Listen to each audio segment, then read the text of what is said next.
Dr. Susan D. Blum.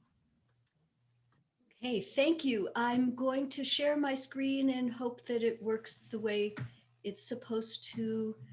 Um, our semester hasn't started yet, so I'm I haven't been doing as many presentations in the last month or two as I was for the last many months. I've been teaching remotely for about a year now. I just want to thank you for the invitation to speak with you. It's really exciting to see all the thoughtful work that people in community colleges are doing. Obviously, I don't have to tell you how important your work is, but it's something that I'm really awed by. So I'm honored to have the opportunity to speak with you today. The plan is in 15 or 20 minutes, I'm going to do all these things. I'm going to kind of follow up on where our last speaker left off, or one of the implications he suggested was that we really need to think about good teaching. And the bottom line is that I think grades have a role to play in good teaching. And by grades, I mean no grades or ungrading. So I'm going to present why grades don't do good things, why grades do bad things, what we should do instead, and what the results are. I have green trees as the background because I think we all need a little extra soothing these days. So I hope that it calms you down, just like the music did in the interlude. So I'm inspired by bell hooks, who reminds us that the classroom is where the radical action takes place. This is where we actually practice freedom, although we don't usually. So how can we practice freedom for this kind of lighting the fire of learning? How do we create confident learners? And I'm going to suggest that it's not the way we usually do things. I also want us to keep in mind, and I obviously don't have time in my time to address this, that we are not talking about some sort of generic learner. We're talking about human beings. And then that's more important than their learning, which is more important than their performance. So this is just a kind of values equation that I like to keep in mind. But why am I going to suggest that grades aren't doing the good things and are doing bad things, and that we should do something instead? Here we go. So grades do many things, and I can't go into all the research for all of this right now, but they don't do what we often assume they do.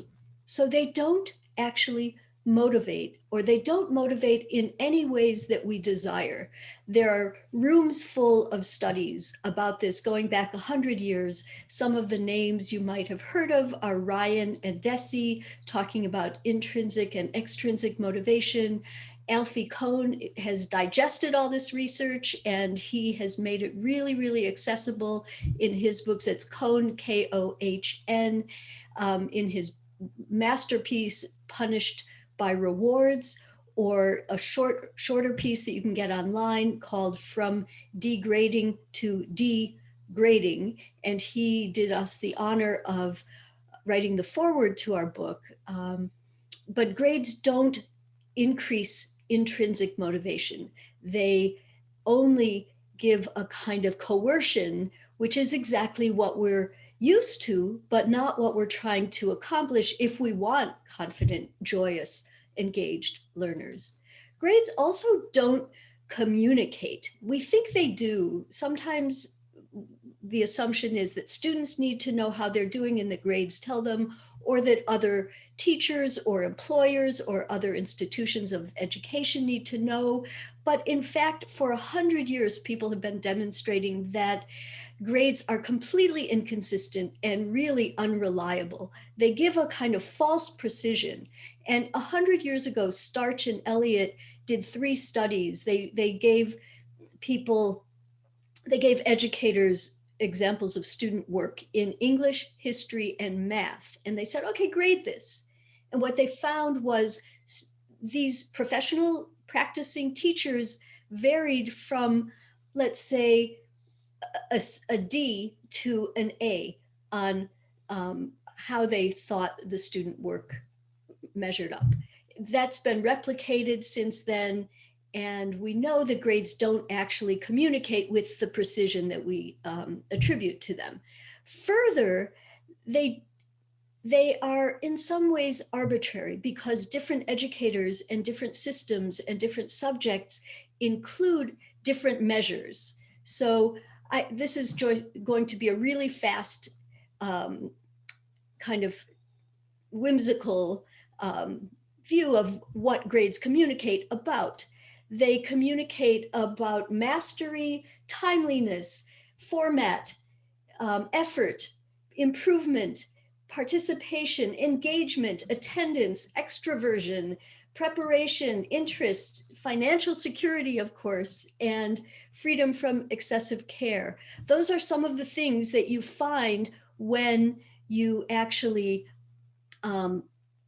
look at what people are grading for. They don't say it's about security, but there was, for instance, back in March at the beginning of the pandemic, when almost all schools went remote, suddenly the New York Times had a story about two students from the same course. One of them went home. This was not a community college, but one student went home to her family's second house in Maine and finished her course from there. The other one went to her family's food truck in Florida and worked to support her family. Needless to say, one of them was probably better able to keep up with the course than the other one. And so if we are measuring people against all the same outcomes, we're not really looking at learning, we're looking at a whole bunch of other things. We know that grades don't promote deep and meaningful learning. As Alfie Kohn says in the foreword to our book, the more their attention is directed to how well they're doing, the less engaged they tend to be with what they're doing. So many of us have heard students saying over and over again, what do you want? Is this right? What do I have to do? How many pages? How many sources? What's the font? What's the spacing? They're not focused on what they're doing. They're focused on pleasing me. And in some ways that detracts, in lots of ways that detracts from what we're trying to accomplish. Grades don't promote equity, even though they appear to be providing sameness. But as we know, sameness is not equity. Sameness is a kind of violence because we know our students aren't all the same. So we have this kind of Platonic model. This is not actually how it works, but we have this Platonic model that we have a student, a generic student, and they take the class and there are certain learning outcomes which generate a grade. But instead, the reality is much more like this. We have students with all different backgrounds, different racial backgrounds, different linguistic backgrounds, different ages, different economic situations, different health, different abilities, different transportation, different citizenship status. We have all these different situations, and even in the same semester, some are working full-time, some have care responsibilities, some they're experiencing even the same semester in different ways. So their goals are different. One might be taking a course because they're interested. One might be taking it because they're forced to. So everything about the students is different. So the outcomes are different too. And that's as it should be. If you take seriously the idea of universal design for learning, then obviously everybody's learning differently. But if you evaluate them on the same exact measure, you're not really producing equity. Another thing we know is grades do a lot of bad things. Grades definitely lead to gaming the system. So if the goal is the grade and the points, then it's rational to do what it takes to get the points. There's a book that was published 50 years ago called What'd You Get? The Grading Game in American Education by Kirschenbaum, Simon, and Napier. It's actually just being reissued as we speak with a new edition, with a new introduction by Barry Fishman. And basically nothing has changed in 50 years, except more people are gaming the system and the stakes are probably higher.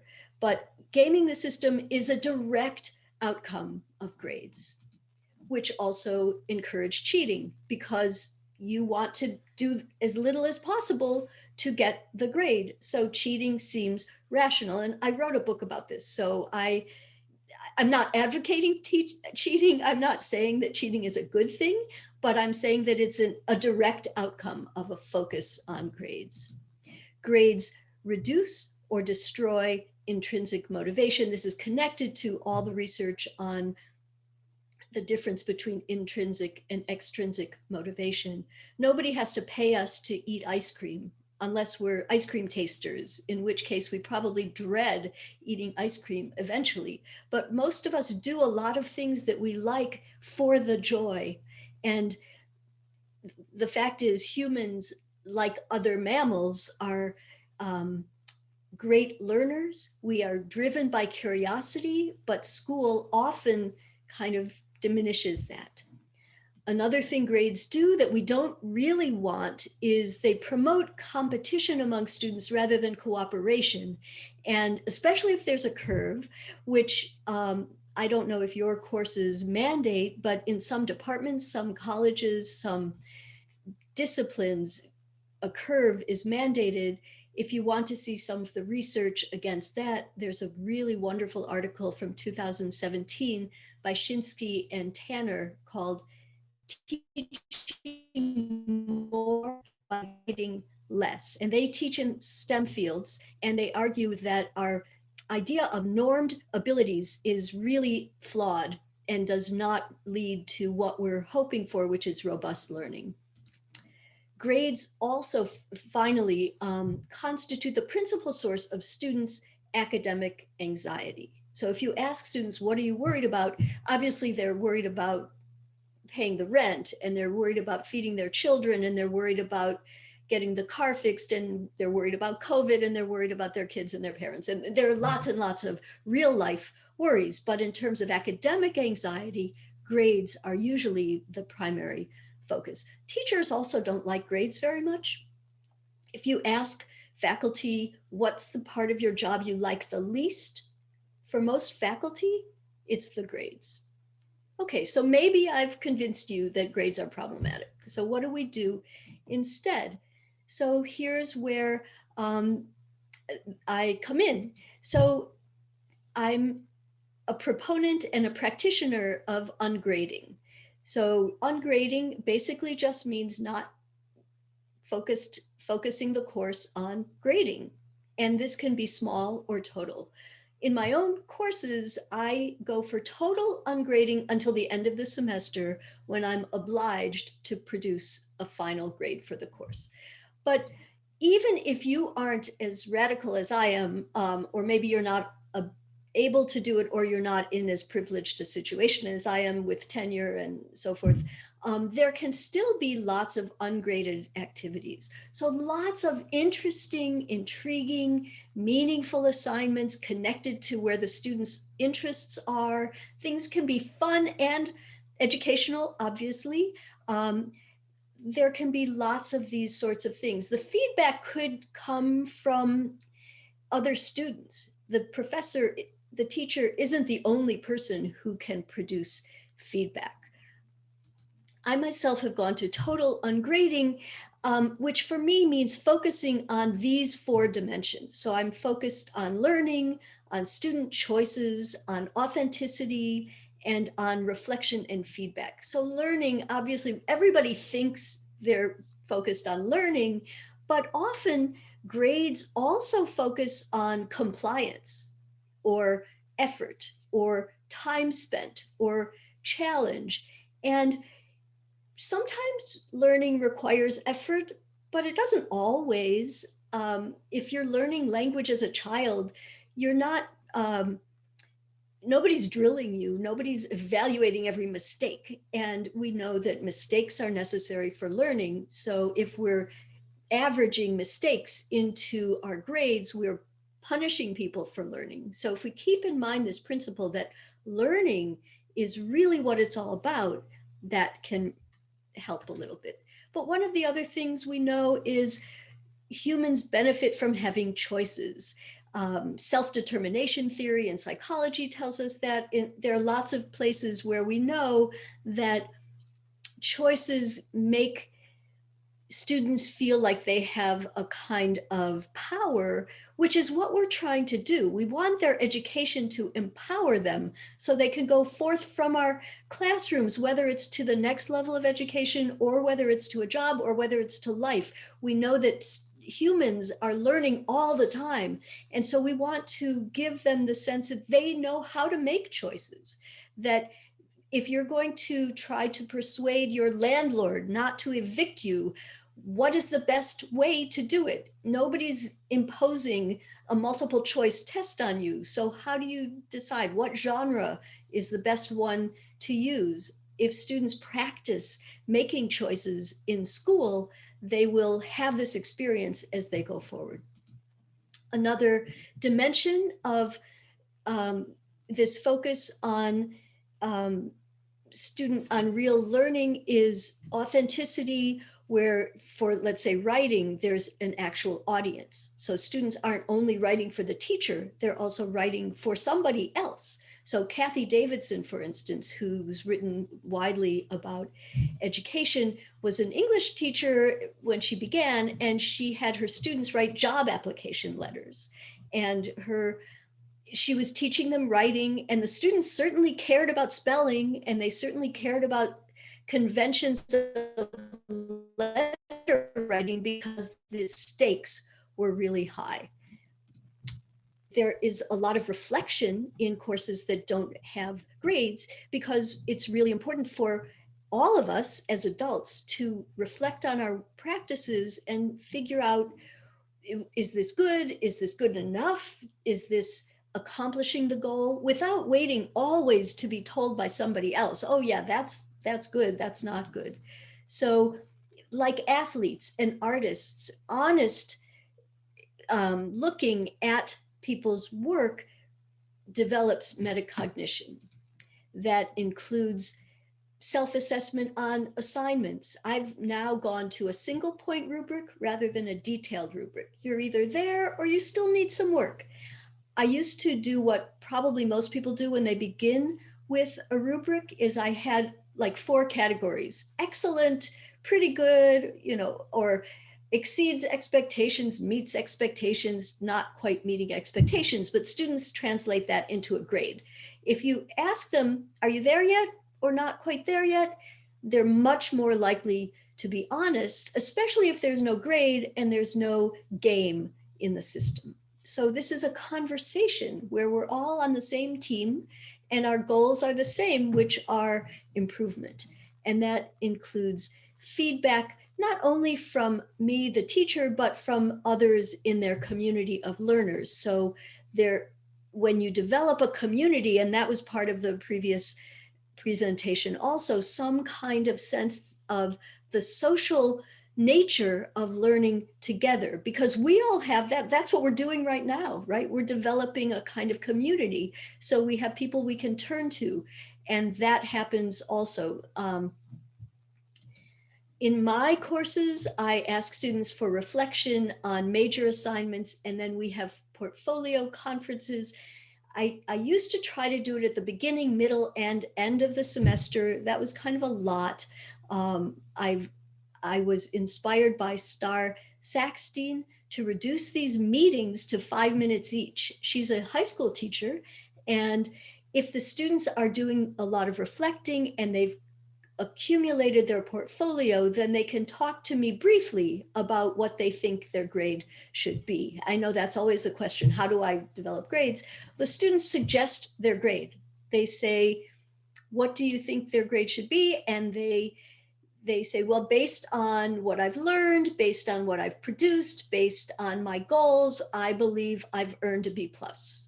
Not every student says, even in my high achieving university, not every student believes they have earned an A in every course. So the results of this have been transformative for me. My students are happier, I'm happier.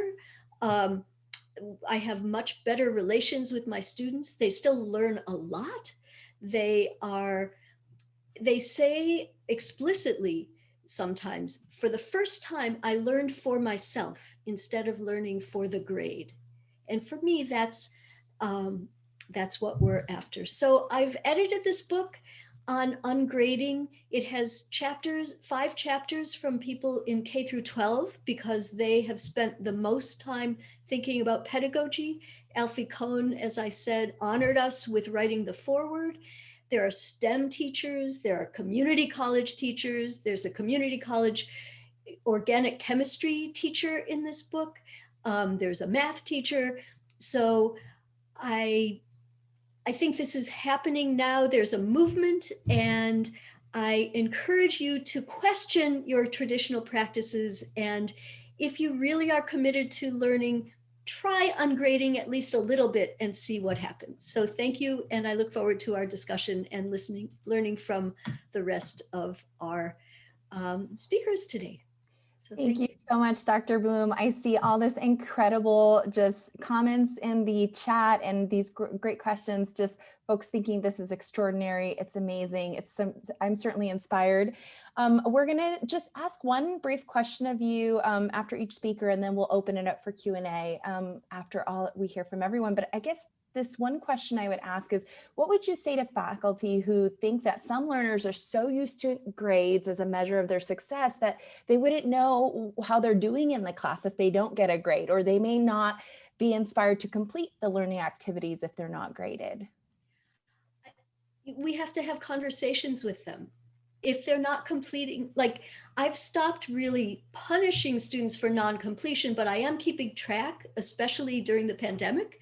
And, if students aren't attending, or if they aren't engaging, or if they aren't completing the work, I want to know what's happening. Like, what is going on? Are you not interested? Are you sick? Are you homeless? What is happening, and how can I help?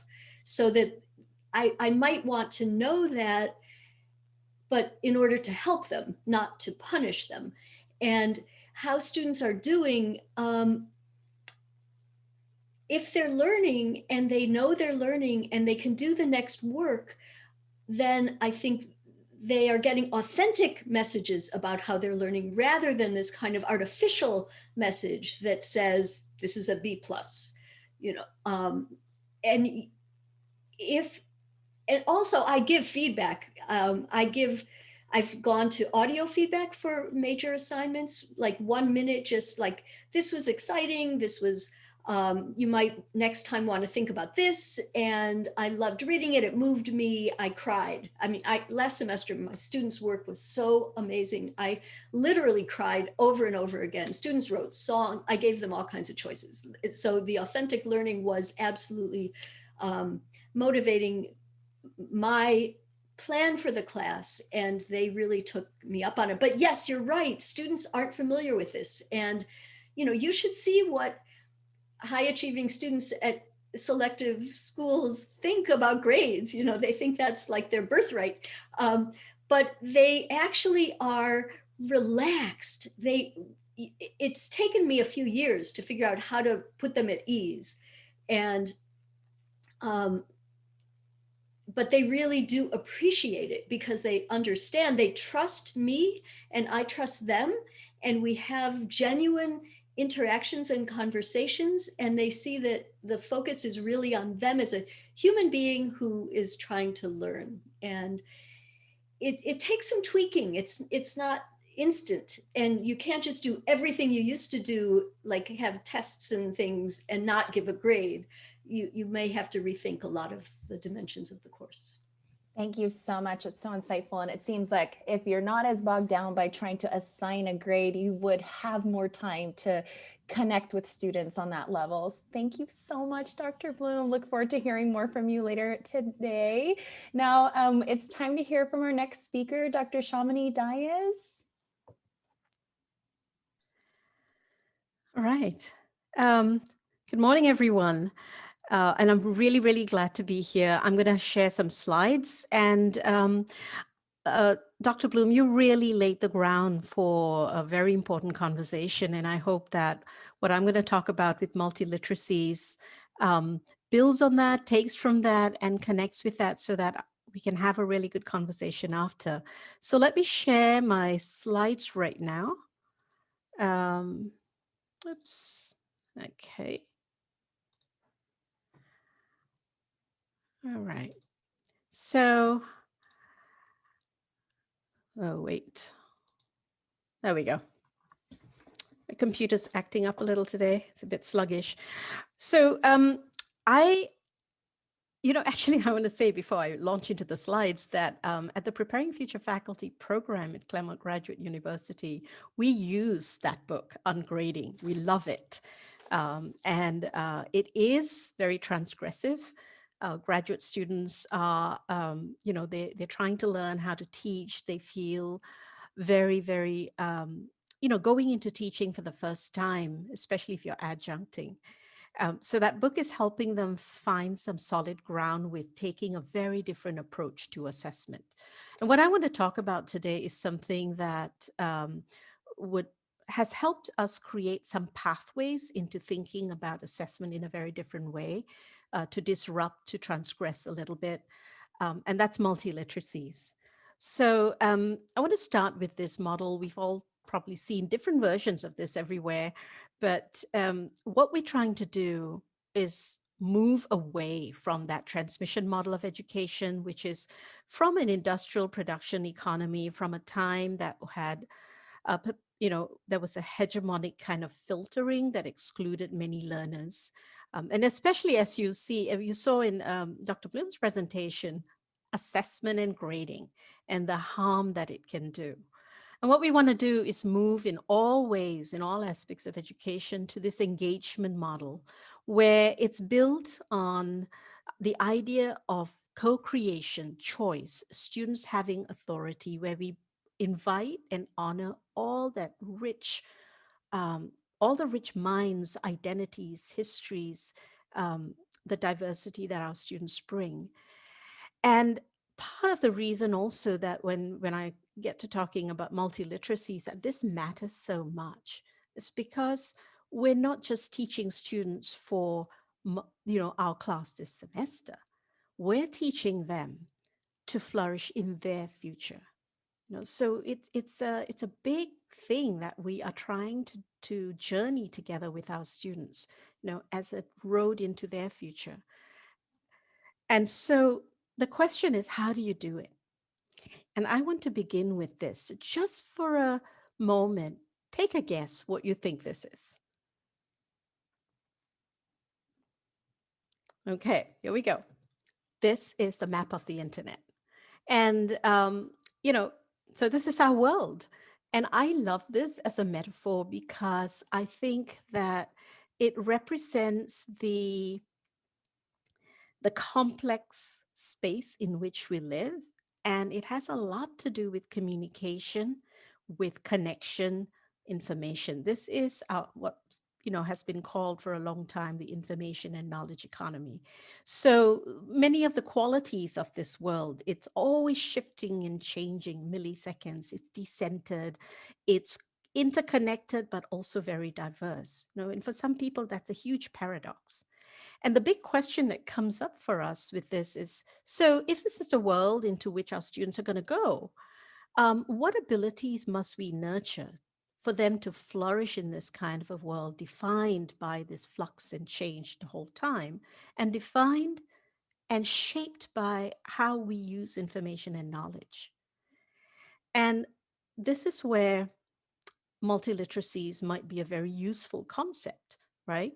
You're thinking of, the old idea of literacy, teaching our students to read and write, right?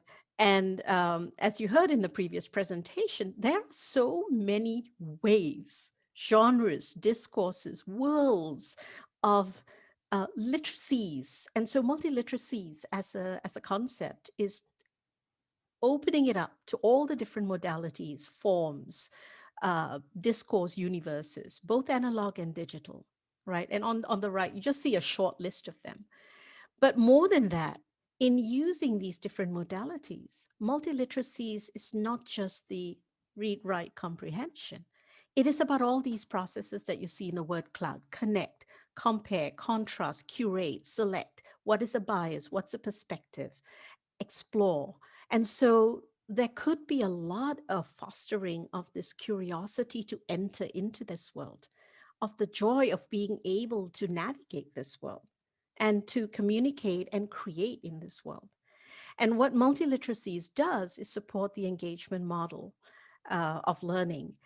And one of the things that's really important, and I was so excited to see the bell hooks quote, is because it is an incredibly, in technology, it's a disruptive technology. It disrupts an old paradigm, it transgresses. But in that disruption and transgression, we are allowing our students to take center stage in their own lives. And that's really a big part for me of liberatory education. So I want to jump in. I have three little frameworks that I want, frames rather, ways of looking to interrogate our traditional, or what I call legacy assessments. So very quickly, what are some typical legacy assessments in your discipline, and what feelings come up for you? We heard a lot about this, and for your students, right, in the last presentation. And what might pop into your mind might be some of these things, right? And what I have learned in my own research, in the work I do with students, is how traumatizing grading and just the word assessment is. And it can go for decades. People have been harmed by this. And why do we do it? When learning, you think of a child learning, is so filled with joy, right? They lose it. Why? Because they go to school. Here's a second frame, a perspective to see from what is the connection for you between assessment and inequities, and which students typically do not perform. And when you think about it, what are the assumptions behind this traditional legacy assessment approach? And some of it, is that the one size fits all. Everybody's going to do the same thing: input, passive reception, output. Or that performance is an indicator of learning. But, that student who didn't do well in my class, was it really because of what I call, borrowing from public health, social determinants of learning? This is what we're measuring, not actually learning. That student who did really, really well in the test, was it because we are measuring privilege? So there is a real inherent problem in the logic of assessment that we need to start really embracing and thinking about. And then this is really important, this third frame, which is why we measure, why we do this assessment. The first two, summative and formative assessment, we're measuring.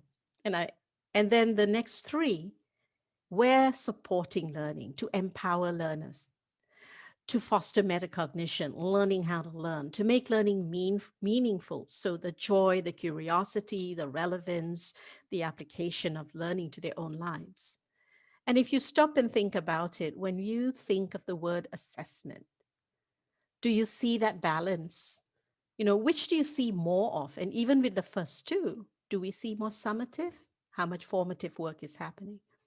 And really, in the realm of how we think about assessment, how much of the number 3, 4, and 5 are coming into play?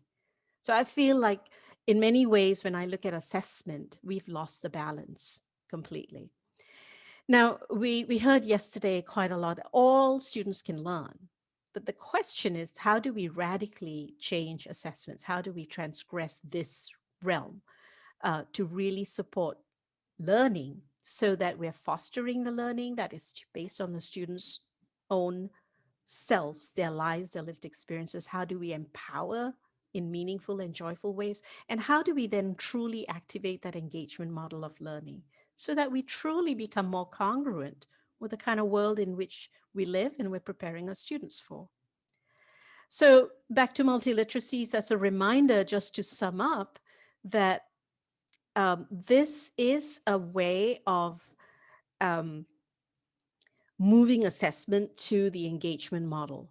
This will help us address inequities inherent in the assumptions and practices of legacy assessments. This puts students' voices and capacity building for the future, for the world in which they're going to live. And I feel like that's a really important thing that we need to give so much attention to these days.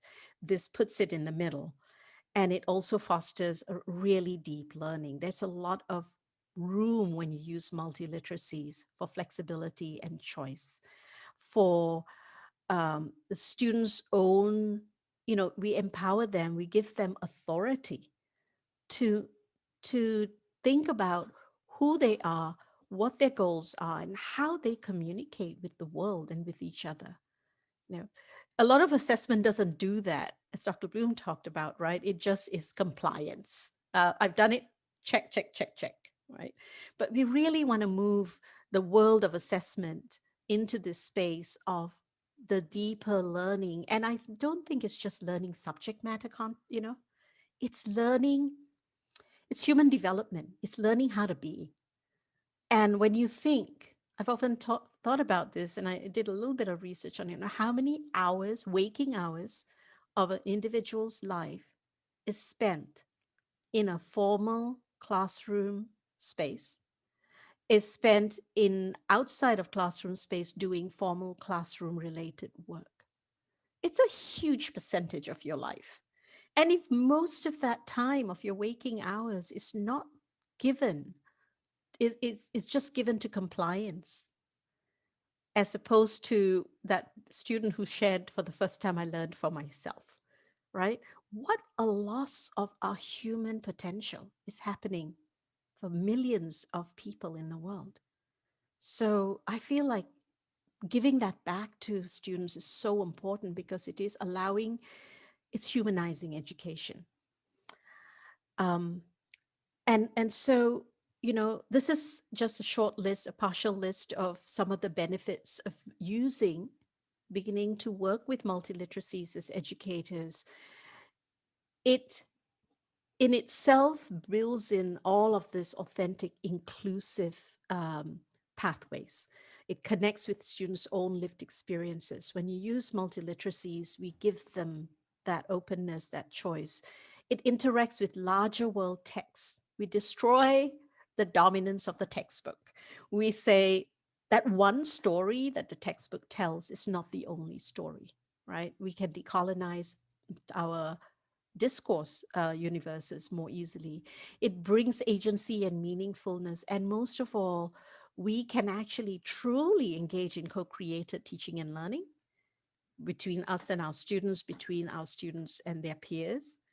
And I think in my practice, I've noticed how well it allows you to integrate UDL, to bring in open educational resources, so that it's not just patchwork, little Band-Aid. Oh, I'm doing a little bit of UDL here. It's integral to an approach to teach and learn.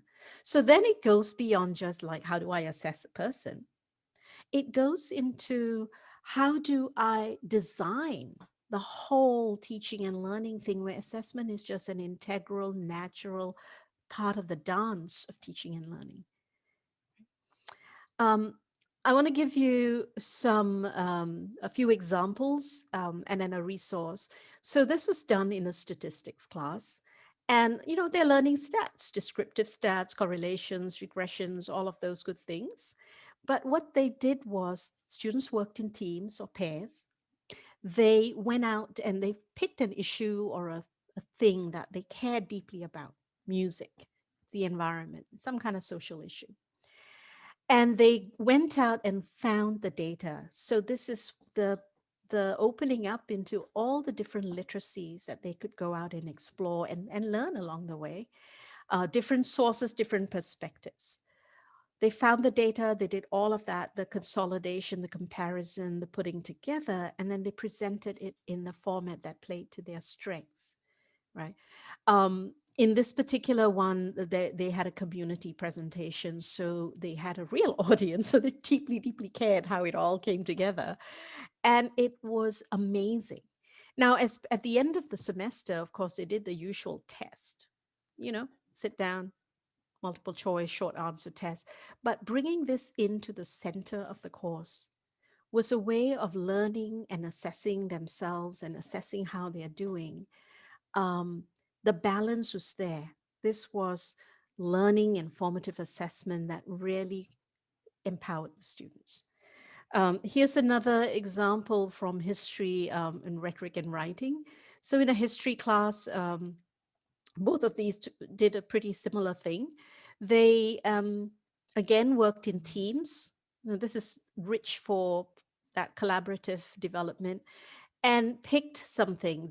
This was a historical event. They were exploring the great wars of the 20th century, but they got their evidence, their data, their information from multiple perspectives. Poetry, not just historical archives, art, and then they could present in any format again.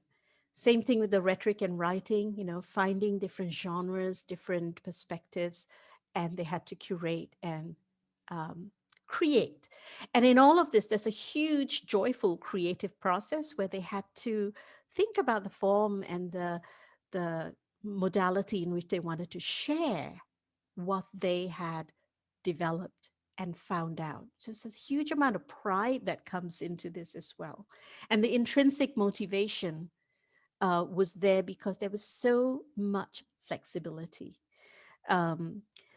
There was, there are deadlines and timelines. And when I do this kind of work, because I have a theater background, I talk about the development work, the devising work, and then we're rehearsing. And then there is, performance day. And so we have to be ready. And that model allows a lot of flexibility for all the different life circumstances to get worked out. There's a lot of negotiation that goes on. So this approach to assessment bleeds beyond assessment, flows out into just how we design the learning process. I wanted, there is a document that when you get the slides, you can download. This is just a simple list of a starter list, I call, of, different modalities and ways of going about assignments, assessments, and activities, and some ideas for that. And if I've interested you in multiliteracies, here's a really good short list of some wonderful things to read and work that's being done in this area of multiliteracies. So I'll end here, and I hope that I've given you food for thought and questions that we can get into when there's with the Q&A. Thank you very much. Thank you so much. I'm just getting flashbacks from our summer class, which was incredible. I recommend everyone go through the Preparing Future Faculty Institute at Claremont Graduate University.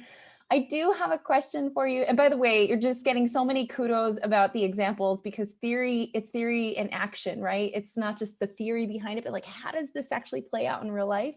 So just want to say, totally appreciate that. I have one question for you before we move on to our next speaker, and that is, how can institutions support the type of reflection and interrogation of assessment and measurement that you've outlined today? Okay, two things. One is we have more power in our classrooms than we realize. And the small, I call it edging in. And the way Dr. Blum talked about, the little bit or go whole way in, we can edge in, doing a little bit of this. And if you don't have that, you're not protected by tenure, you're adjuncting and so on, or you're a new faculty member, you can do more than we can always do more than we think. And I know this from experience. I have always run the risk of ask forgiveness later and just done things. But the number of times where nobody's ever queried it is overwhelming, so you can bring this in small ways, a little project, do a little bit of ungrading, do a little bit of multiliteracies, bring it in a little bit. You may still have to do the end of semester summative thing because you have to submit grades, using portfolios and just saying, I'll just, have a conversation and then we'll think of a grade together, co-creating grades. The second thing is that this is part of, I think of teachers as quiet activists. Our world of the classroom is our activation space and our activism space. But then once you can, if you can, look for opportunities to know the research and to speak to it at any kind of forum that you have an opportunity to be. So to also be the advocate if you sit on a committee. I know that this is the ground up way it works, but I do feel that we are no longer alone. Look at us here at a symposium. We have each other, and knowing there are people doing this gives you courage, gives you strength. Um, and so I'm not saying it's easy, but I do feel we have more pathways than we know that we should be looking out for and go for it. Ask forgiveness later. I love that. Thank you so much, Dr. Dias. So now it's time to hear from Sudie Whalen. And it's such a beautiful transition because Dr. Dias is talking about all this incredible work and that we're not alone. And I feel like Sudie's going to talk a little bit more about how we can come together to do this meaningful work. Thank you so much. I literally just wrote down what she said. We're not alone. And we have each other. Like, that's got to be the mantra for 2021. I feel like as we move forward in this work. Thank you so much for saying that, Dr. Dias. And I also I wrote multiple notes because there are so many great things that between Dr. Dias and Dr. Blum that stated that really lends themselves to faculty collaboration. So I'm going to go ahead and share my screen. I have just a couple of slides. And if you were in my sessions yesterday, you probably heard some of this, but the group by and large wasn't all in the room. So I want to make sure that we're all talking about this collaboration and moving forward together. When we talk about those big ideas of faculty learning communities, we're not talking about like brand new concepts that don't exist. Remember, faculty learning communities were on college campuses in the 1960s and the 1970s. Before learning communities were in K-12, we were doing it on college campuses first, right? And so we're trying to bring that movement back to where it was before, where it really originated, where that heart and soul of educator collaboration really began. And so when we think about those big ideas and what that really means, I really loved what Dr. Blum said earlier when she mentioned that different grades and different systems don't align. And I would push that a little bit further to say that, do those grades in our own campuses even align? And beyond that, do we even know what that means for our students, right? And so when we come together as learning communities, we shift the focus from the grade, we shift the focus from simple compliance to we're focusing intentionally on learning. We're focusing intentionally on collaboration, and we're really focusing intentionally on results. And when we're talking about results, I don't just mean they passed the class, they graduated, and they're marked as, you know, part of those graduation statistics. I mean, we can look at those results of what the student learning, the evidence of student learning, the things that they can do, the knowledge and skills they acquired, and we can look further past that and see that the evidence of that learning is students who are prepared for workforce, students who are prepared to go into the next level of education, not just students who got the A in the class and have that piece of paper, but then they get to the next level and they're not really ready. And so as educators who are in these classrooms with the students, we are in the position to really get to focus on these specific things, right? And so I keep seeing in the conversation in the chat, you know, what about these large classes? What if I have 200, 250 plus students? We're talking about, and I really love that Dr. Diaz said this earlier, that disruption. We're talking about systemic change. We're talking about systemic disruption. We're talking about changing the way we do business so we can better serve students. And that means that we have that bubbling up from the bottom and trickling down from the top, distributive leadership, where we're making, shifting, changing, and going in both directions at all times so that we can make this better for our students. So that means that sometimes we have to look at our class sizes and say, can we really serve our students to the best of our ability if I have 250 students? Those are really hard conversations we have to have, but we have to be willing to do the best we can for our students. And that means looking at the way we allocate funding, looking at the way we distribute our leadership, looking at the way classrooms are established and how are assigned, looking at the way teachers collaborate together and the time that they're allowed to have together. That means bringing adjunct faculty to the table because they're doing a lot of this heavy lifting and work in terms of educating students, but they're not often included in the conversation. And it means supporting faculty. It means supporting faculty to empower them to do the investigative work that is needed to really serve our students. So when we get further to the idea of focusing on learning, we're not just talking about learning of just the student. We're talking about learning for ourselves, for students, for faculty, and for the institution as a whole. In the book I talked about yesterday, A New Way by Eker and Sells, when we talk about learning communities, this is what they had to say about that. And I just thought this was such a great quote, that the goal is that each graduating class learns more than the previous graduating class. In other words, we envision the institution itself as a learner. Over time, it continuously learns how to produce more learning with each graduating class. We're not saying we're producing higher scores. We're not saying that, we're getting higher grades and all these students are graduating and we have that feather in our cap. No, we're saying we're producing more learning, that our students are doing better at each year after year after year.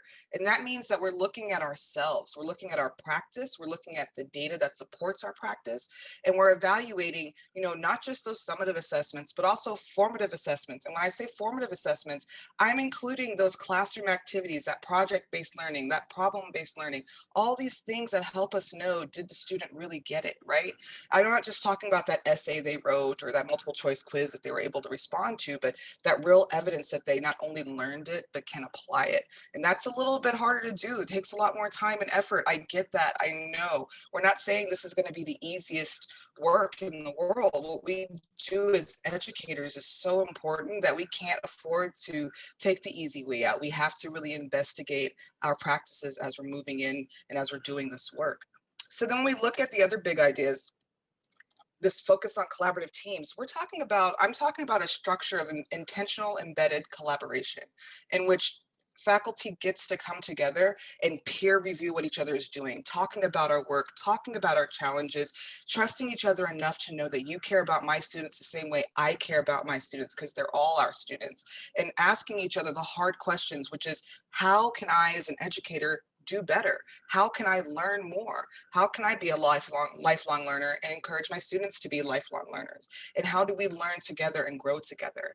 We really let these communities be led by faculty and focused on students. But that's not to say leadership can't be involved or shouldn't be involved. Leadership has to be involved, because teachers can't do this work without support. If they don't have the resources, the time, the funding, or just the autonomy to do these things, then it falls flat in the water. So we have to give them the support that they need in order to really lift these boats up. Like they say, that rising tide raises all boats. I say that all the time because it does. If we're all working together and holding hands and agreeing on what our students need to have to succeed, and we're really focusing on how to do that to the best of our ability for each student, not saying we're giving every student the same thing, but saying we're going to meet each student where they are and get them to where they need to be.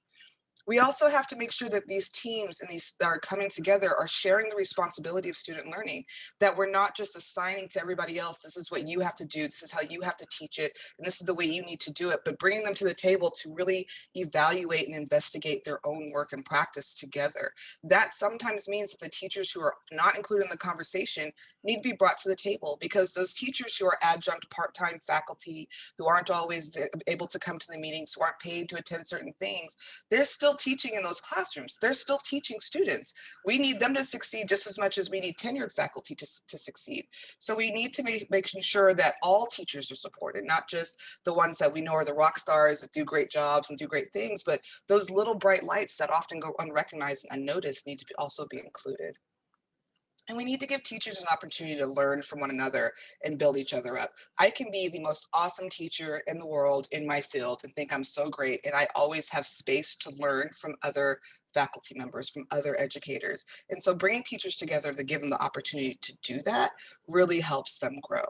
And then when that third big idea, and I know this is going to sound so controversial, but at the end of the day, it's not about our happiness and what makes us feel warm and fuzzy and everything that's great.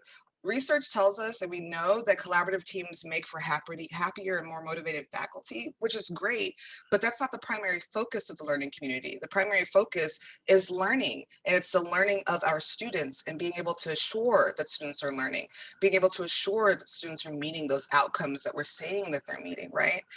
So that does require somewhat of a bit of a paradigm shift from the intention. We're really hoping our students are getting this. This is what we're saying that they're going to get. I'm pretty sure they got an A, so I'm almost positive they got it, to actually looking at results. What is the evidence that the students actually understood it and can apply it? And that is a little bit of a mindset shift. And then we're talking about giving teams meaningful improvement goals and letting them establish those, right? Those teachers who are in the classroom, those faculty members who are looking at their students on a weekly or daily basis, who are, looking at those grades and assessments and everything else, those are the ones who actually know. Those are what we call, if I'm former military, the boots on the ground. They know what's happening with these students, right? And so we need to give them an opportunity to identify where those gaps are, set goals to meet those gaps, and the steps it takes to align with those goals, right? But that also means that faculty has to communicate with administration, and administration has to communicate with faculty as well, because it's both responsibilities, both directions, to assure that we're sharing and we're meeting the institution's mission, vision, goals, commitments, all these things, and that we are all aligning in what we're hoping to happen with our students. Sometimes that does mean revisiting what our mission and our vision really is, because if we're not meeting it, maybe we need to evaluate, do we need to rephrase it? We also make sure that team members in these communities hold one another mutually accountable for results. When we're talking about having these groups being faculty led, that's not to say that they are completely out on their own and there's no accountability whatsoever. There has to be accountability. We have to have expectations for what we want faculty to be able to do. And I really loved the comment that was made earlier about the difficulty people have in getting these things to happen on union campuses. But if you bring the unions to the table, then you get the opportunity to actually do better. Right. And so what we see is that when we bring faculty and people that have that kind of influence with faculty to the table and ask them, what are the needs? What can we do? And involve them in that, we move a lot farther than we do when we just say, this is what's going to happen and make it a top-down approach. So then the last thing I want to get to here is the question of, are we putting students first? Eker and Sells challenge us to move beyond Darwinian culture in terms of colleges and the survival of the fittest, that we want to make sure the best student is the one that finishes and they fight to the very end. No, we need to get to the point that we give students the time and the assistance and the access that they need to succeed. And that means that every student doesn't need the exact same thing. I will go a step further to argue that we do this without reducing rigor. By bringing the level of rigor down or saying that we don't need to be as hard, it needs to be less difficult. Rigor doesn't necessarily mean difficulty. It means we're covering all areas, right? And we're not going to reduce the rigor in order to make sure students can succeed. Instead, we're going to give students what they need to meet that rigorous level. If we bring the level and the requirement down, that's not equity. That doesn't support anyone. If we say, okay, if we lower our standards, all the students will be more likely to succeed. Yeah, our statistics will look so much better, but these students will be no better prepared than they were before. And the goal isn't for us to look good on paper. The goal is for us to produce students who really can succeed, who can exit our campuses and go to the next level of education or get a job and earn a sustainable wage so that they're not struggling later, right? That's why we do this. And so that means that we have to actually lead some form of cultural change in order for this to happen, right? That means that there's not going to be a one-size-fits-all approach. And the reason for that is because all these campuses are different. What's happening on your campuses vary. Even here in the state of California, what's happening at Mount San Antonio College is not the same thing that's happening at LACCD. The needs of faculty at LACCD may not be the same as the needs of faculty at Las Vedanas College. These things change, and the demographics are different from one area to the other. What's happening on your campuses in terms of faculty collaboration is different from one area to the other. So you have to look at where faculty is and bring them along and provide what they need in order to establish actual collaborative teams and communities. That's just how it is. But that means you have to do the investigative work of figuring out, where is my faculty, right? I've talked to a couple of people over the past year or so who are doing a lot of really great work in terms of faculty collaboration within California. And there are some schools that are so much farther along, and there are some that aren't. And so that means that you have to look at where you are now and figure out, do I have the funding available? Have I provided the time needed? And do we have the structures in place that our faculty can come together? And if that's not the case, that means we have to figure out what we need to do to make it happen to support faculty collaboration. That requires effective leadership. It's really unreasonable to assume that any kind of influencing any kind of change on campus is going to happen without the support of faculty and staff. But it also doesn't work well if leadership is not invested or involved, if faculty is not empowered, if they are not given the autonomy, if they're not given the resources that are needed for this kind of systemic change. So that means we have to have what we call a simultaneously loose and tight kind of culture. That means we are loose enough to allow faculty to lead the direction of their team, with maintain academic freedom, if you will, but we're tight enough to assure faculty are, again, aligning with our mission, vision, values, goals, and commitments. And we're loose on the approach. In other words, how the faculty chooses to address this and how they work together and what they come up with as the experimentation they want to try, that we need to give them the space to do that, right? But that means we also need to be kind of tight and say, okay, if you're trying this and there's no result, if we can't measure any change, if we're not seeing the students are better prepared and the students aren't feeling that way, then in that case, we need to, go back and try it again and bring it back together and do something different. So that's what we call that top-down, bottom-up leadership. From the top down, we're articulating with clarity our core mission. We're holding faculty and staff accountable. We're being explicit about our priorities. But the bottom-up approach means that we know that improvements won't work without the buy-in. So we're giving the faculty the opportunity to tell us what specifically they need. What are the trends that they're seeing? What are they seeing that their students are asking for, right? So we're looking at that. And then we're empowering faculty again to investigate, to learn, to experiment, because we have to be able to do that. So I'm going to get off my soapbox in just a second, but for those who attended my session yesterday know that they could get a free ebook copy of this. Yark, don't kill me. I still have, I think, 9 available slots. So if you do want to get a copy of this book and you want to learn how can I lead change and start, instituting learning communities on my campus and start doing that, you can get this book for free just by following the link, and I'll give it to you in just one second. I don't work for Solution Tree. I don't know Robert Eaker in sales personally. I have a stack of books related to learning communities, but when it comes to colleges, this was the one that I found made the most sense because it was really honest about the difference between implementing learning communities in a K-12 campus versus doing so on higher learning campuses, because they're not the same. And you can't just take that one process and plop it down and think it's going to work. And so I really appreciated the honesty in this book and saying, you have to have a different approach. You have to let teachers lead, but you also have to support that. So if you are interested in getting a copy of that book, I'm going to pop the link into the chat as soon as I locate it, because I lost my little sticky note here, so that you guys can access that. Again, I only have about 9 slots available. So the first 9 people to fill that form out who did not do so already, I know who was in my session yesterday, I have that list, go ahead and follow that link, and you can get a free ebook copy of A New Way if you're interested in establishing learning communities. But at the end of the day, it's about supporting teachers so that they can better support students. That's what that's about. And so bring the teacher collaboration together, give opportunity to, reduce the amount of time we're wasting on grading and focusing more on learning. I really love that Dr. Diaz and Dr. Blum phrased and framed this work so well this morning. And I'm really happy that I got the opportunity to follow that up, even though there was really big shoes to follow behind. So thank you all so much. Thank you so much, Sudie. Oh my gosh. I wish I was one of those people, but I'm going to have to pick up a copy of that book because I know that the 9 are just going to get snatched up right now. I do have a question for you, and then we're going to open it up for Q&A for the entire panel. But the question for you, Sudie, is given how faculty who may be, pushing the boundaries, transgressing, as Dr. Diaz said, can sometimes feel isolated in making some changes and or maybe be feeling restricted by campus politics, the old guard versus the new sometimes. What advice would you give to a faculty member, maybe they're untenured or they're new or they're adjunct, who wants to build a community of practice, be in community with others, but maybe at an institution that doesn't necessarily have the conditions in place to support that work? What would you say to them? So I would say that to start with small grassroots collaboration.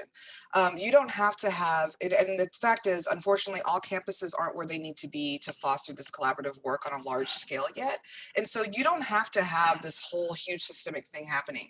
Find a few like-minded individuals that want to work on how can we collaborate, how can we support each other to make our own practice better so we can better serve our students, and then just come to the table together. Look at what data you have available and identify identify what additional data you need, identify if you're able to teach so that you can access that data, right?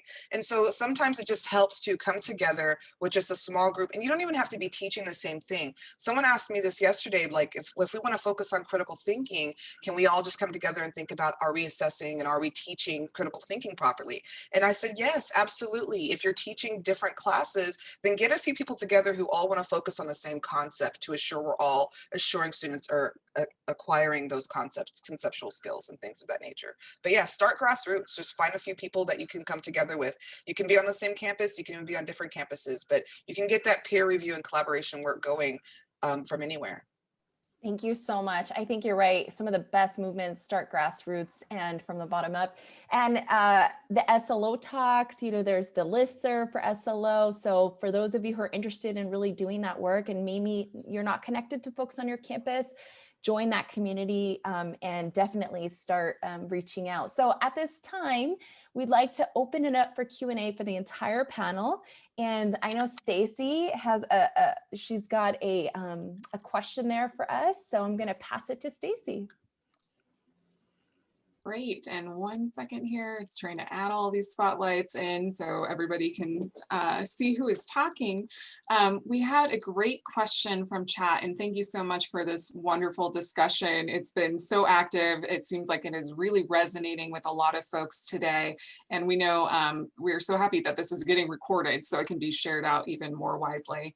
A question from Sharon on grading. So they're all for ungrading, but our college still requires a letter grade at the end, right? That's the reality of the world that we live in right now. What can we do about that? I know grade sometimes doesn't show how much my students learn, but if we don't grade, how do we find out if they learn materials? I think that's for me. So I also have to give a grade at the end of the semester. So the question is, why doesn't the grade reflect what the students learned? I mean, we usually, and it might vary from place to place, depending on whether you're teaching somebody else's curriculum or something, but it seems to me that if grades mean anything, they should mean what students learned. And if there's a sort of mechanistic formula for adding things up, it needs to come out right. It needs to come out so that it does indicate what students are learning. So what are the problems with the formula and how can you change that? In my own situation, I don't use a formula anymore. I don't have points for anything. I don't add anything up. It's just a kind of global assessment at the end of how much students learned. And I do that in conversation with the students. They actually generate the grade, which I may or may not change, but they have evidence, they have a portfolio. So they can show me, this is what I did, this is how much I learned about this topic, this is how much I learned about this is how I learned about this genre, or what Dr. Diaz called multiliteracies. This is how I tried an infographic for the first time. This is how I tried a podcast. And I learned these skills, and I showed that I was grappling with these two units, and I put them together and I did this, and that's my learning. So when we do all of that, then we do generate a kind of global assessment of what they've learned. And if they stumbled at the beginning, if they didn't turn something in, but they learned, then they learned. And it doesn't sort of matter how they get there. And people have different paths. There's something called contract grading, which a lot of people are very excited about, or labor-based grading, where it's just about completing assignments. And if you do a certain quantity, then you get a certain grade.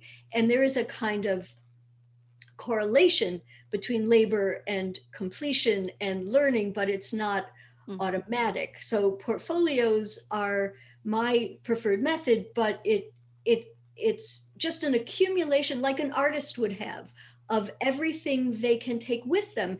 And I don't want to monopolize the conversation here, but one of the things that's so beautiful about a portfolio is you can take it and use it to demonstrate what you've learned, so that for an employer, for your grandmother, for everybody you want to show, you have this evidence of your learning, and it produces pride, it produces excitement, it produces connections outside the classroom, it's more authentic, and all of that is so much connected to genuine learning.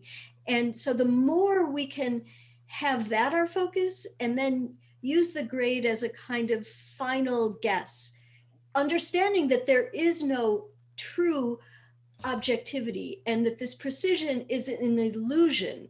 And so if you have, a grade of, like, I used to agonize over, this person got a 89.7. Should I round up? Should I round down? And that's arbitrary. That's a decision I can make. And so sometimes I might, and sometimes I might not. But now that I don't do that, it's much less horrifying for me and for the students too. Thank you. I think you put it so well. And it's really capturing that, going back to what Yorick was stating this morning, making the invisible, the intangible more tangible, right? To students can actually see and share what they've been learning along their whole journey. So I'll turn it over to Libby. Yes, and Dr. Dias, you talk about that, the value of transparency and how important that is. And you mentioned inching your way, like if someone wants to do this work, they want to do ungrading, they want to, change their, praxis. What would you say to a faculty member that wants to do this, but is overwhelmed by all the resources that are out there and just doesn't even know where to start? I would say pick one thing in the classroom, one thing you want to do this semester, like you're really interested or curious about how students use social media. And they do, and you check in with them and they all do some kind of social media, and you pick that one thing and you bring that in to a piece of the learning that they do. That might be your first step. That's it. And what I want to say that actually empowers faculty, teachers so much is you should also document the learning, build a portfolio of the students' work, because it supports you. If somebody actually says, what's all this? You can say, but just look at what they're doing. And that is why they get the grades they do. So you have your evidence as well, and I think Dr. Blum really put it well, like it is not an objective, precise measure. It's an illusion. At the end of the day, when I give 3 points or 5 points, I don't like that agonizing either. I'm being arbitrary. And depending on how I feel, I might give, it's absurd. But the evidence of my portfolio of my students' learning, that is pretty concrete. Say they did this. So I would say take one little thing, bring that into the classroom, try it this semester, see where it goes, then do the next thing. Before you know it, you're in it deep. Absolutely. Thank you, Dr. Dias. Stacy, I think you have our next question. Yes, we've gotten a question from one of our attendees. Grace asks, how do you ensure the work produced is actually from the student? There are resources on the internet that help students obtain work. I'd like to jump in on that very quickly because I encounter this question a lot. One, if there is a formative process, for example, in building a portfolio, it is very hard to cheat because you get to see the voice of the student is there. So it's who it is. Two, I think it's grading, and I think Dr. Blum can really speak to this. Grading high stakes is what causes that outcome of I need to go and get something from the internet and I'm going to copy this, or I'm going to buy an essay. So I think when we change the game, this might go away a little bit. And when you give students choice, an authentic choice and meaningful choice, in 30 something years that I've been working like this, cheating has never been a real issue. That's exactly right. I wrote a book about plagiarism, and I think it also depends on the assignments. If the assignments are kind of cookie cutter assignments where people can just, you know, write an essay about the Gettysburg Address. I mean, you know, who wants to do that? I mean, it's a brilliant address, but, you know, have a comparison between something that happened yesterday in the student's life and something that happened there that isn't a generic kind of assignment. But the other thing is we all consult the internet, right? Like, it's not like I write in a vacuum in an empty room with the internet cut off. So what we need to actually help our students figure out what to do is how to use those resources in responsible, ethical, acceptable ways. And so cutting them off from the world that's out there is very arbitrary and artificial and doesn't actually serve them. So, but it might mean redoing assignments and, you know, having formative dimensions, having drafts, having feedback on the drafts, talking about what you can use and in what way. I totally agree. In fact, even just at my level, I'm in a doctoral program. I took quantitative reasoning with Dr. David Drew. And I've taken it 3 other times throughout my academic trajectory. I've never really understood it. I just did enough to get by. For the first time in my life, I understood it and was able to submit something to conference that got accepted. And it was his theory was, you know, real researchers, you know, his exams were like, oh, it's totally open notes. It's totally use a calculator. Like in real life, you know, it's not like you're cut off from those things. In real life, you will be referencing these sources to do this work.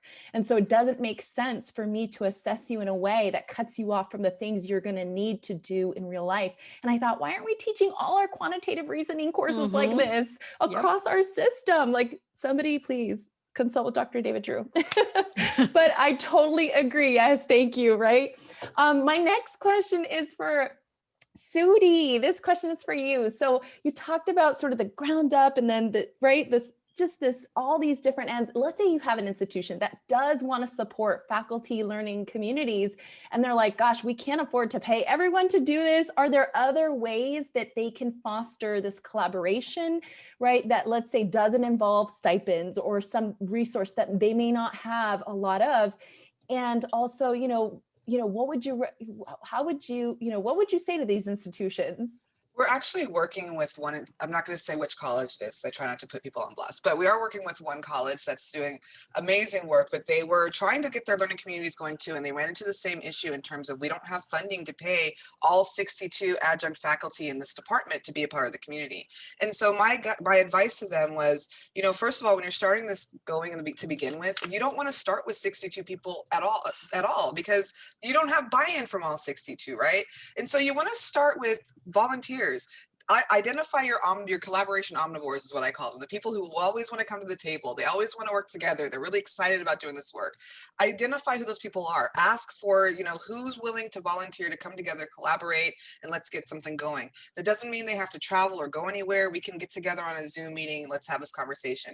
They did that, and what they ended up having was 2 teams, one daytime, one evening team of 4 teachers who would volunteer to come together and get this collaboration going. What ended up happening, and which has been just eye-opening, exciting for me, is that those 4 were getting so much stuff done and getting so excited, and they're talking to their colleagues like, oh, this is what's happening, this is what we came up with. If you want to use this new resource, we found that it's starting to grow and more people are showing up to the meetings, and this is solely voluntary. But one thing I will say is that the school is looking at and has started investigating how to fund it further so they can get more buy-in, and so they're working on adding that to their budget for next academic year, but they didn't have it this year, and so they said, we want to start this and let's see what we can do. And they got the volunteers, and the volunteers were the ones who spread the word and shared the information and the education and got more people to start participating. So just ask, say, we want to hear from you. We want your opinion. We want your advice. We want to collaborate from you. Are you willing to come to the table, and see who's willing to be there and put in the work and start doing it. The interesting thing is once educators start collaborating, they get excited and they start doing a lot of things. And so it grows pretty rapidly if you give them a chance to lead it themselves and and empower them to do that. But then also let them know these are the steps to come in terms of resources. We don't have it now, but this is what I'm doing to get you what you need next year. And then also supporting whatever types of products that they need additional funding to produce and things of that nature. So if you don't have it now, get some volunteers, but plan for how can I add funding to this later. I love that you said that. I also, it's almost like a callback to earlier when we talked about, you know, you might want to think about bringing the union to the table. You know, working under the existing structures that we have may not be the answer. We might have to dismantle the structures we have and build new ones that facilitate all of this, right? So this could even, you know, addressing the issue about the class sizes, teaching load, all of those things. So I love that you said that. Thank you so much. I know, Stacy, you might have a question for us. Yes, another question has popped in from our attendees. This time really focusing on what we are all experiencing right now, right, with the pandemic and an online and sometimes asynchronous environment in which we are actually trying to teach. So Catherine is wondering if our panelist group could share your thoughts on how to accomplish some of this ungrading, focus on individualized learning in this asynchronous online environment, and or if we should be advocating to control this rapid spread of online only instruction. So a couple of things, a few things to tackle there. Thanks, Catherine, for that question, but I'll turn it over to our panelists. I'll jump in on the online, this whole idea of the online space and asynchronous, synchronous things. I can't wait to get back into a physical classroom because I just love being there in my whole body. You know, and I'm really trying to figure out how embodied learning happens in an online space. But having said that, the online space actually is a really good environment to really think about opening up the learning. You know, it has so disrupted education that I think it also has opened up and disrupted the conditioned ways that both students and teachers think. You know, we go to school from the age of, you know, 6 or something, and we get conditioned into that system. So I would say that this is an opportunity for us if we can be intentional. I think, for example, the use of portfolios, the bringing in, oh, by the way, I love single point rubrics. It's what I use. The using of a different type of rubric, the idea of co-creating things with students in an online space where you say, okay, let's face it, this is not an easy space. How shall we go about this journey? I feel like the shifts that we have to make, that I'm making now, is talking to our students very explicitly about the process of learning and about the difficulties of learning online. And it has forced us, I love this with assessment, it has forced us to not think about always jumping to closed book timed exams, because proctoring software, surveillance, cost, whatever, it just doesn't work. And I can't tell you the number of faculty in my institution who are really, for the first time in their long teaching career, have started to think, what is a different way to write a question that allows open book, open web, peer collaboration, talk to people? And it's what you said, Dr. Blum. In our real lives, we don't work like this. Why are we still testing like this? So there is a lot more work to do. And I think one last thing I want to say is I feel like that I've noticed in my institution a big gap between the work we put out in the asynchronous space with no connection to the work that we do in the classroom.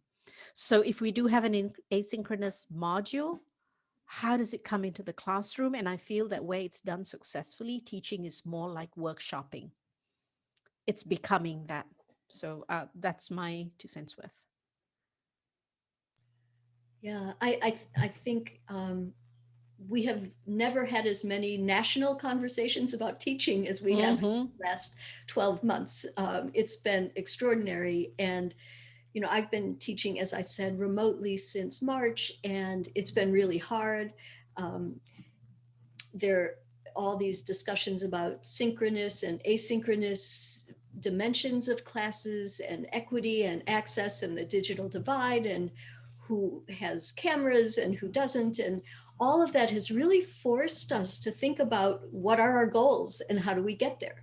And, if a student doesn't turn on their camera, what does that mean? Does it mean they're in a parking lot using the Wi-Fi from the library? Does it mean that they're in an apartment with 12 people? Does it mean that their Wi-Fi signal isn't strong enough for the video and the audio?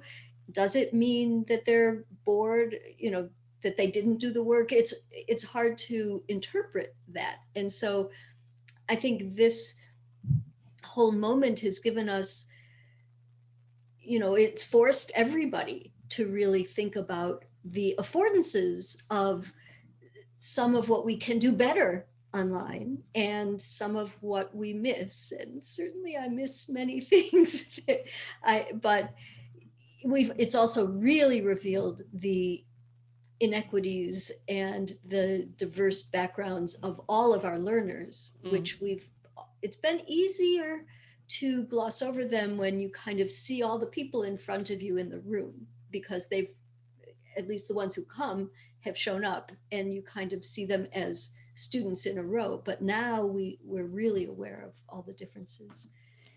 I want to quickly say something piggybacking with that. I think what you've touched on is very important, that it's forcing us to think about trust and connection in the classroom. When someone isn't switching on their videos, do we jump to an assumption? Just like with participation, if they're not speaking, are they not engaged? And it is about trust and relationships now. Online space, interestingly, is maybe humanizing the teaching in some ironic way. I'm going to put on a different hat very briefly. I'm also a distance learning coach, and Yark and I were talking back in the spring, and I was like, when we were trying to plan an SLO webinar, I was like, I'm really popular right now, so let me get back to you later. But one of the things I do want to say, and I want to address the last part of that question, which is, should we slow down the trajectory? I don't think we can. I'm just being very honest. Mm-hmm. The way that we do education now has shifted. We had a huge, large swath of educators who just were very averse to distance and blended learning. They didn't want to do it. They wanted to stick with being in the classroom. And unfortunately, or fortunately, at this point, there's no longer an excuse to say we can't do distance learning. But with that being said, that doesn't mean distance learning and online education is right for every student and that every student thrives that way. We have way too much research telling us at this point that some students are really struggling and some students are doing really, really well. And so I think what we're going to have to look at is meeting students where they are after this ends and making sure that we're offering education in a way that we're serving the needs of all students. Distance learning does add an aspect of equity to our education offerings because it gives students who can't get to the classroom otherwise a way to get there. However, when we are forced 100% online, we create another equity issue in terms of the digital divide, right? And so we have to be willing to investigate all of these things. But if you're trying to identify, are my students engaging? Are my students, doing really well? Utilize the built-in tools in your learning management systems. There are so many logs and resources and ways for you to see, where did my student get stuck? Where did they spend the most amount of time? What can I tap? And then utilize exactly what Dr. Diaz says, those online portfolios, utilize these other ways of doing things besides just, clicking a multiple choice and, typing a long essay. There's so many activities and things that we can do online to assure our students are learning. But I think we need to be prepared for the fact that, as much as I love tech, I hate working from home. I'm not going to lie. I can't stand it. I want to be back in my office. I want to be around with my friends, right? But we do have to be prepared to do some level of online learning and continuing that moving forward, because we know that for some students that works really well and we don't want to leave them behind. Oh my gosh, such good stuff. I wish we could just do this forever, every day. I would meet with you every day. But I know it's not possible and we're about to go to break. So I just want to ask each of our panelists, what final takeaway would you give or piece of advice to each of our attendees who want to envision themselves as learning leaders? For me, I will say This is hard to do given all the hard questions, but if you can keep a grounding in joy and courage for teaching, you will have hard questions. Things won't go away, but you will move forward, because joy and courage is teaching means you want to bring that to learning, and that you care about all learners learning. That's my grounding that I'll share.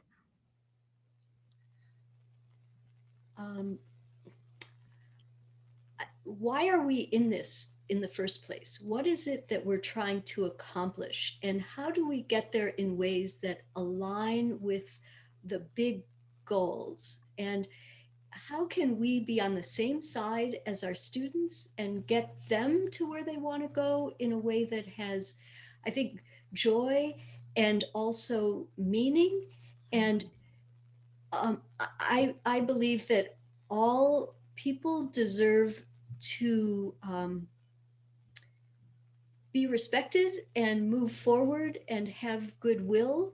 And so how can we foster that in our practices, in our interactions, and in our structures? So that helps me. I would just say to people who are looking to be leaders in this movement, is what, if you will, of shifting education to be more student focused, right? To just share. When you learn something new, share it. If you're struggling with something, share it, because someone else can help you. If you did really well, share it. Celebrate those small wins. When your students are doing really great, share that. Make sure they know they're doing really great. But the big thing here is just to share. Be a collaborator in your classrooms with your students. Build those sense of those communities within the classrooms, build those communities outside the classroom, and share, whether it's the good, the bad, the ugly, because we're all going through this together. And when we're honest with what's happening, we can hold hands and work together and do better and make the situation a little better. So share what you know, share what you're struggling with, and allow people to help you. Thank you so much. Yeah, Stacy and I are going.